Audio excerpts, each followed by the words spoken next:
ಈಗ ನೋಡೋಣ ರಾಜ್ಯದ ಸಂಕ್ಷಿಪ್ತ ಸುದ್ದಿಗಳ quick round up. Shiradi ghat ರಸ್ತೆಯಲ್ಲಿ ವಾಹನ ಸಂಚಾರಕ್ಕೆ ಅವಕಾಶ ಮಾಡಿಕೊಡಲಾಗಿದೆ. ನಾಳೆ ಬೆಳಗ್ಗೆ 6ರಿಂದ ಸಂಜೆ 6ರವರೆಗೆ ನಿರ್ಬಂಧಿತ ನಿಯಮಗಳ ಅಡಿ ವಾಹನ ಸಂಚಾರಕ್ಕೆ ಜಿಲ್ಲಾಡಳಿತ ಅವಕಾಶ ಮಾಡಿಕೊಟ್ಟಿದೆ. ಸಕಲೇಶಪುರ ಉಪವಿಭಾಗ ಅಧಿಕಾರಿ ಶ್ರುತಿ ವಾಹನ ಸಂಚಾರ ಬಂದ್ ಆದೇಶ ವಾಪಸ್ ಪಡೆದು ಆದೇಶಿಸಿದ್ದಾರೆ.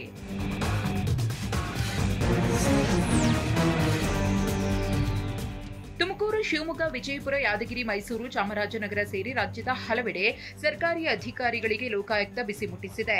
ದಾಳಿ ವೇಳೆ ಶಿವಮೊಗ್ಗದ ತೋಟಗಾರಿಕೆ ಇಲಾಖೆ ಉಪನಿರ್ದೇಶಕ ಪ್ರಕಾಶ್ ಮನೆಯಲ್ಲಿ 1 ಕೆಜಿ ಚಿನ್ನ, 3 ಕೆಜಿ ಬೆಳ್ಳಿ ಹಾಗೂ ಲಕ್ಷಾಂತರ ರೂಪಾಯಿ ನಗದು ಪತ್ತೆಯಾಗಿದೆ.